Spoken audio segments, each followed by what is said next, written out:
여러분, 일상에서 죽음의 공포는 가공할 만한 것입니다.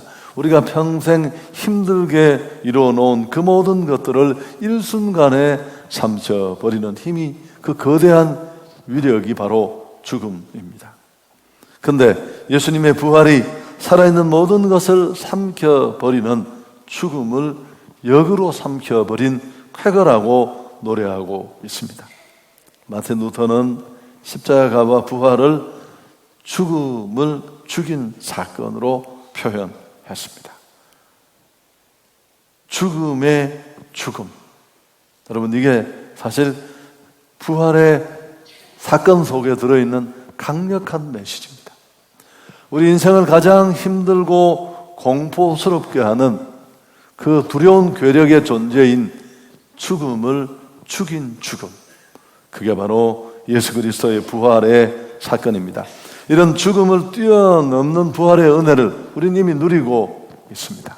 오늘 2019년 부활 주일을 또 맞았습니다만, 그래서 오늘 이 시간에 이 부활장에 있는 뒷부분의 말씀을 묵상하면서 이런 부활의 은혜를 이미 덧입고 살아가는 우리는 어떤 모습으로 살아야 할지 한번 좀 고민하고 또 말씀해 주시는 은혜를 찾았으면 좋겠습니다. 57절을 먼저 우리 같이 한번 읽도록 하겠습니다. 우리 주 예수 그리스도로 말미암아 우리에게 승리를 주시는 하나님께 감사한다. 여러분, 인생은 원래 소망이 없었습니다.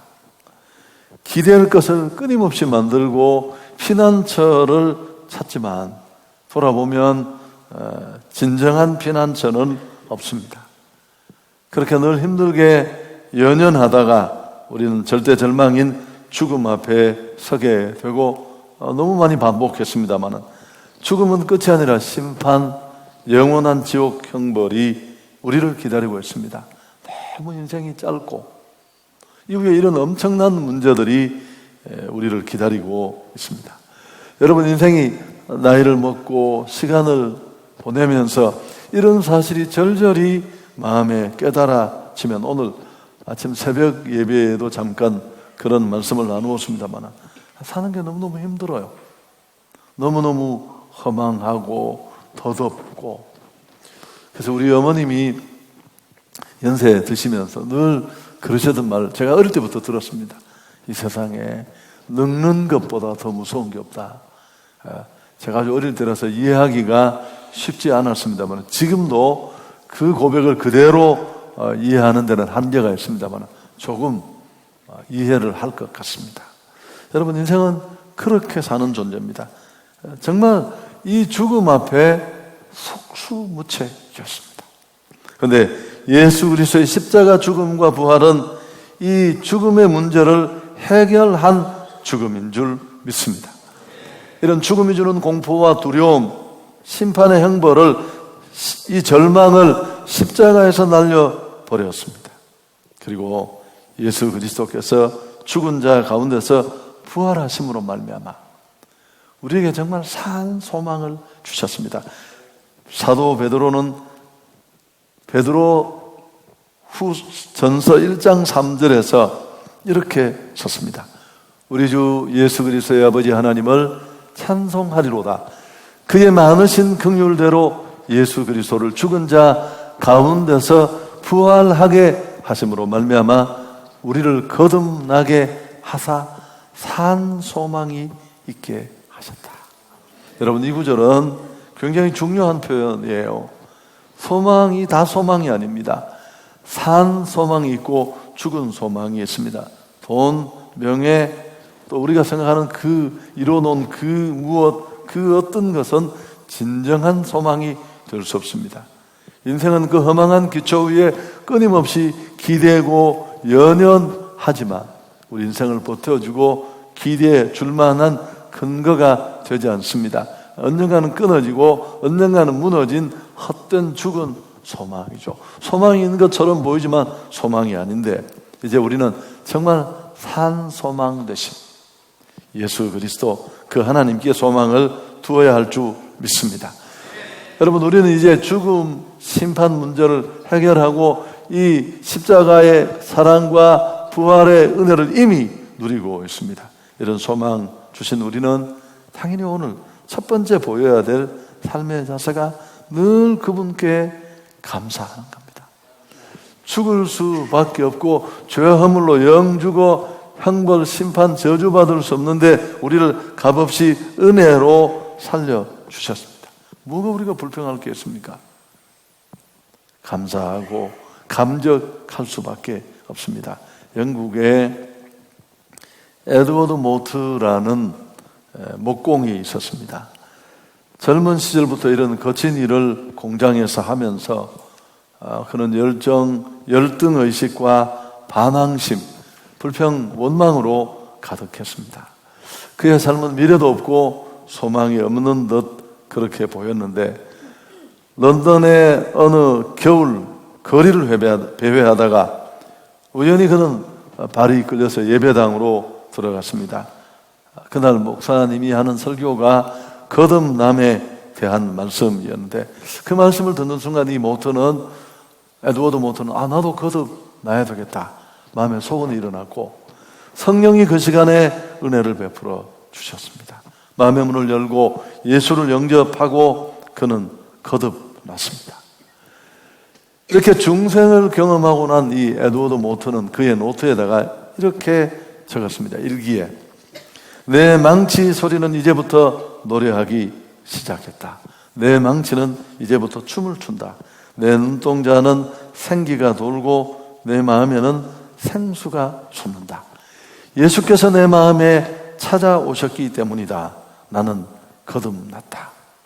완전히 변화되어서 행복한 목공이 되었고 그렇게 일을 하니까 목공소는 점점점 발전을 하고 사업은 확장되었습니다. 모터는 55세가 되던 해에 받은 은혜가 너무 많아서 자기 전 재산을 주님 앞에 다 드렸습니다. 그리고 교회를 건축하고 본인이 신학을 해서 목사가 되어서 복음을 전했습니다. 그가 그렇게 신학을 마치고 첫 번째 복음을 전하던 날 37살에 그가 거듭남을 체험했거든요. 그때 함께 하셨던 주님의 사랑과 그 소망을 주신 은혜가 너무 감격스러워서 감사의 시를 썼습니다. 우리가 잘 아는 찬송가 488장입니다. 제가 또 불러야 될까요? 이 몸의 소망 무언가 우리 주 예수뿐일세. 우리 주 예수 밖에는 믿을 이 아주 없도다. 주 나의 반석이시니 그 위에 내가 서리라. 그 위에 내가 서리라.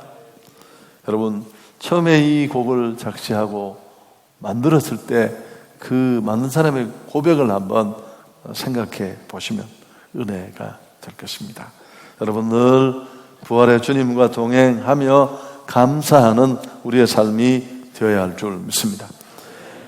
여러분 이런 부활의 소망을 붙잡고 있는 우리의 삶은 불평과 원망이 있을 수 없습니다.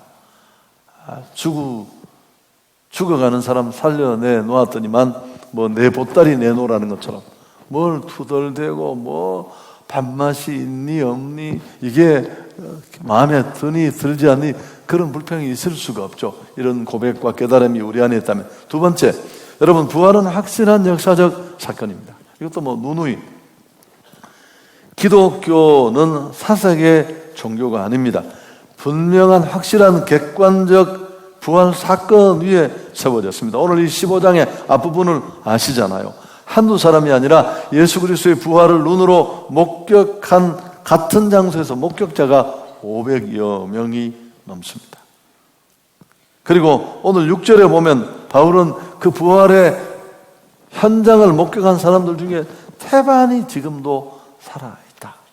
여러분 그들이 모여서 부활의 날 예배 드리고 그 부활의 감격과 격동을 가지고 노래한 게 신약 예배의 시작이에요. 다시 말하면 부활이 없었다면 기독교는 존재 자체가 불가능했습니다. 부활 사건 위에 세워졌기 때문에 그렇습니다. 그렇다면 이 은혜와 신앙을 가지고 있는 우리 역시 요동하거나 흔들리지 말아야 합니다. 58절 상반절을 보십시오. 그러므로 내 사랑하는 형제들아 견실하며 흔들리지 말고. 그 전 번역은 견고하여 흔들리지 말고, 뭐 똑같은 말입니다. 뭐가 다르겠습니까? 여러분, 성경은 죽음보다 더 무서운 힘이 있다고 우리에게 가르칩니다. 인간의 가장 두려움과 공포인 죽음을 패배시킨 이 더 무서운 힘, 그 힘은 바로 그리스도의 부활의 능력인 줄 믿습니다. 우리가 이 신앙 위에 굳게 서 있다면 어떤 죽음 같은 상황도 뛰어넘을 수 있습니다. 물론 현세 지향적인 삶, 물질 중심적인 삶, 이런 것들도 내려놓을 수 있고, 또 하나님이 살아 계시고 역사하시는데 무슨 걱정과 염려가 있겠습니까? 아브라함이 믿었던 죽은 자를 살리시고 없는 것 같이 부르시는 그 하나님이 살아서 역사하시고 나의 하나님이신데 우리가 무슨 고민과 두려움이 문제가 되겠습니까? 부활의 신앙에 굳게 선 우리 기독인들은 그래서 항상 떳떳하고 편안합니다. 좋다고 너무 까불 일도 없고요. 감사할 뿐이죠. 이런 복을, 구원의 은혜만 해도 감사한데 이런 사람과 은혜를 누리기에 나는 적합치 않은데, 없는 자처럼 또 살다가 보면 잃고 없어지고 힘들고 고단한 날이 올 때도 다 가진 자처럼 뜻이 있겠지, 섭리가 있겠지, 주님 바라보면서 또 묵묵히 겸손하게 나를 지키는 여러분 뿐만 아니라 이런 죽음을 넘어선 신앙을 소유했기에 우리는 어떤 상황에도 떳떳할 수 있고 또 죽음조차도 두려워하지 않습니다. 2003년 2월에 벌써 좀 시간이 됐네요. 대구에서 아주 큰 사건이 많이 일어났는데 중앙로역이라는 그 아주 제일 중심 지하철역에서 지하철 참사가 일어났습니다. 오늘 아침에 다시 기록을 찾아보니까 192명이 죽었어요. 21명이 실종되고 사상자들, 아주 엄청난 사건이죠. 그래서 많은 분들이 그때 돌아가셨는데 30년 대구에서 믿음 생활하는 69세의 김창재라는 집사, 이분이 생각이 나서 그래서 내가 기록을 다시 찾았는데 언제 한번 나눈 것 같습니다만은 교회 기도 모임을 하려고 교회로 가려고 지하철을 탔습니다. 그래서 이 화재를 만났고 문은 굳게 닫혔는데 막 불길은 덮쳐오고 출입문을 열고 나갈 수 없는 상황에 전동차에 갇혔습니다. 부인 석태순이라는 집사님 몇 번 전화를 했는데 통화가 잘 되지 않았어요. 나중에 어떻게 전화가 연결이 됐는데 이 남편의 차분한 목소리를 들었습니다. 나 하늘나라로 먼저 올라가네. 그리고는 할렐루야 아멘 하고 전화가 끊겼습니다. 전화 통화를 끝낸 지 5시간 반 만에 남편은 병원에서 시신으로 성경책을 꼭 끌어안고 죽은 모습으로 그렇게 만날 수 있었습니다. 여러분, 죽음은 누구에게나 예외 없이 느닷없이 그렇게 찾아올 수 있습니다.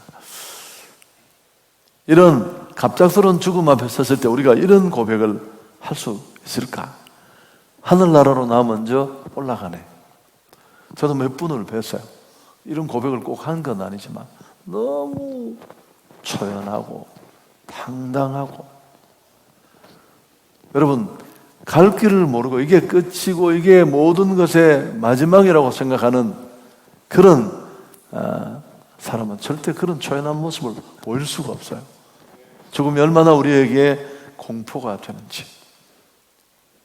여러분, 나는 정말 예수를 믿고 사는 사람인지, 나는 정말 오늘 새벽에 말씀드린 것처럼 아브라함의 하나님, 이삭의 하나님, 야곱의 하나님이 내 하나님인지, 그게 무슨 뜻입니까? 실존 인물들이고 역사 속에 살아 문제와 고민을 죽음 같은 상황을 뛰어넘던 그들과 함께 하셨던 그 하나님이 바로 나의 하나님이라는 사실입니다.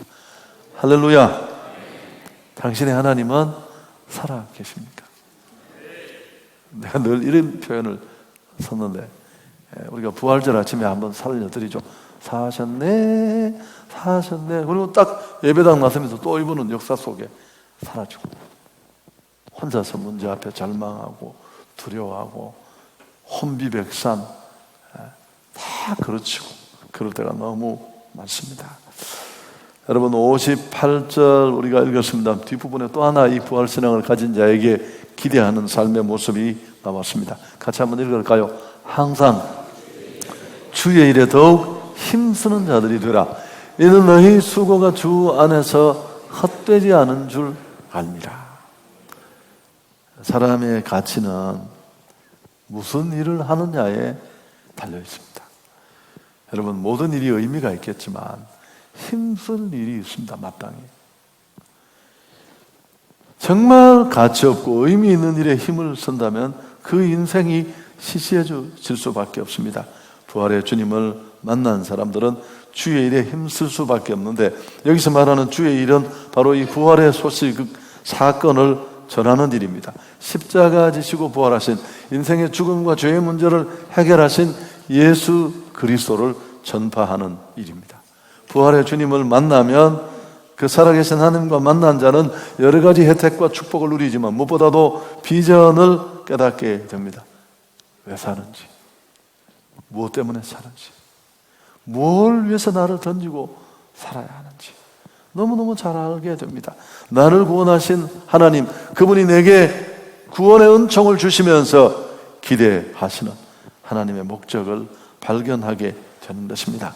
바울도 또 그 은혜와 혜택을 받았던 사도들도 안주한 것이 아니라 하나같이 부활의 증인으로 살았습니다. 그들이 고난과 핍박, 욕을 먹고 두들겨 맞으면서 선포한 메시지의 핵심이 그리스도의 죽음과 부활이었습니다. 사도행전 3장 15절이 대표적인데요.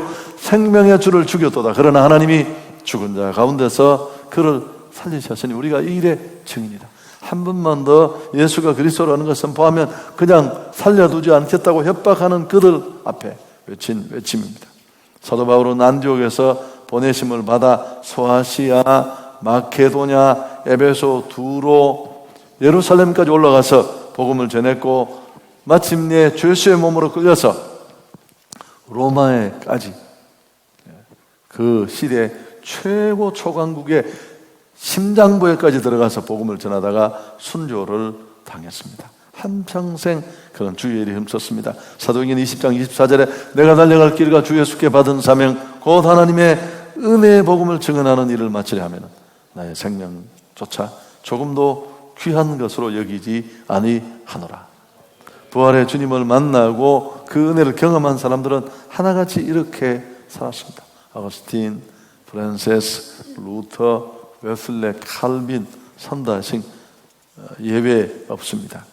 여러분 우리는 우리에게 주어진 일도 열심히 해야 하지만 그 일만 힘쓰다가 인생을 마친다면 너무 공허하고 피곤하고 서글프고 주의 일에 더 힘쓰는 우리 성도들이 될 수 있기를 축복합니다. 사실 전도나 선교, 복음 전거는 은사라기보다는 습관이에요. 모든 일이 그렇듯이. 그래서 행추도 이제 얼마 남지 않았고요. 또 이번 주도 주보 송면이나 현수막을 적절히 잘 걸어두었더라고요. 이번 주 우리가 영혼을 품고 해야 될 과제들을 잘 제시하고 있습니다. 감동적인 선물과 해피레터 전달. 좀 막연하긴 한데 감동적인 선물이 뭘지를 잘 생각해서 작은 것이라도 여러분이 정말 사랑을 담아서 전달한다면 하나님이 그 순간에 역사하지 않겠습니까? 그리고 교회 신문도 전할 수 있고 국내외 학위 선교를 모집하는 그런 삽지도 오늘 주보 속에 들어 있습니다. 여러분 많이 참여하셔서 뭔가 내가 막 카드도 끊고 또 시간도 드리고 희생을 하는 것처럼 보이지만 여러분 갔다 오신 분들 얘기를 들어보셔야 돼요. 그렇게 생각만 하지 마시고 주는 건 아무것도 없고요. 다 얻고 누리고 다 부자가 되어서 돌아올 수 있는 그런 축복의 기회입니다. 부활의 은총 아래 있는 자로서 주일에 더욱 힘쓰는 은혜가 있기를 축복합니다. 우리 인간 최대의 절망은 누가 뭐라 해도 죽음입니다. 그러나 복음의 능력으로 또 부활의 신앙으로 우리가 맞서 이 죽음을 정복하고 나면 세상에 무서울 게 없습니다. 여러분 죽음의 공포를 뛰어넘었는데 뭐가 겁나세요? 최강자를 무너뜨렸는데 죽음아 너의 쏘는 것이 어디 있냐? 사망아 너의 이김이 어디 있느냐?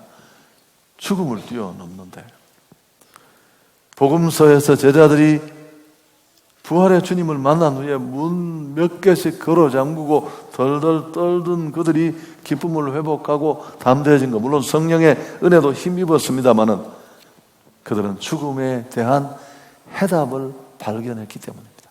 그래서 어떤 주경학자는 이런 환경은 여전히 그들을 그렇게 절망적인 상황으로 옥죄고 있는데도 완전히 바뀌어진 제자들의 모습, 그들의 그 절망을 덮은 기쁨을 죽음에 대한 해답을 발견한 기쁨이었다. 참 멋있는 표현입니다. 오늘 우리가 이 짧은 시간의 말씀 묵상을 통해 이런 죽음에 대한 해답을 발견한 기쁨이 우리를 지배할 수 있기를 축복합니다. 여러분 이렇게 부활신앙의 굳게 서면 늘 감사하고 죽을 수밖에 없는데 살아났으니까, 그리고 요동하거나 흔들리지 않습니다. 죽음보다 더 무서운 힘이 죽음을 패배시킨 그리스도의 부활과 능력이고, 독생자 예수 그리스도의 사랑 안에 있는 내게는 그 은혜와 축복이 이미 주어졌으니까요. 마지막 얘기를 하나 하고 설교를 정리하겠습니다. 이 폴 두루니에라는 스위스의 의사, 여러 번 소개했습니다마는 이분은 부부가 아주 금슬이 좋았습니다. 그리스의 휴가를 갔다가 아내가 갑자기 심장마비를 일으켜서 세상을 떠나게 됐습니다. 죽기 전에 너무 편안한 미소를 띄우면서 남편을 쳐다보고 있었습니다. 그리고 남편에게 이렇게 말했다고 합니다. 여보, 오늘 천국에 가면 먼저 가신 시어머니를 만날 것 같습니다. 너무너무 즐거울 것 같아요. 그리고 웃으면서 아내는 죽음을 맞았습니다. 이때만 해도 폴 두루니에는 신앙이 왔다 갔다 하는 사람이었는데 이 아내의 죽음을 보고 굉장히 큰 감동을 받았습니다. 심장마비로 마지막 고통스럽게 죽어가는 그 순간에 마치 여행 온 곳에서 제네바로 다시 차를 타고 돌아가는 것처럼, 가족들을 만나는 것처럼 너무 태연하게 일상의 일처럼 받아들이는 것을 보고 부활이고 생명이신 예수님을 새롭게 체험할 수 있었다고 그는 자신의 책에서 적었습니다. 아내를 떠나보낸 후에 이 폴 두루니의 신앙은 점점 더 깊어졌습니다. 부활이요 생명이신 주님에 대한 믿음이 분명해지자 그는 삶의 목표도 분명해졌고 근심과 걱정으로부터 해방되는 놀라운 자유를 체험할 수 있었다고 자신의 책에 적었습니다. 여러분 그렇습니다. 세상 것 잘 내려놓지 못하는 것, 연연하고 물질에 휘둘리고 이런 것들도 이 부활신앙에 서면 내려놓을 수 있습니다.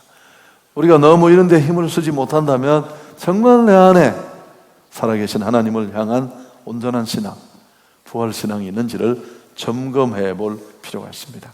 그래서 꼭 살아계신 하나님과 동행하는 축복, 부활의 축복이 우리 온 성도들에게 넘칠 수 있기를 축원합니다.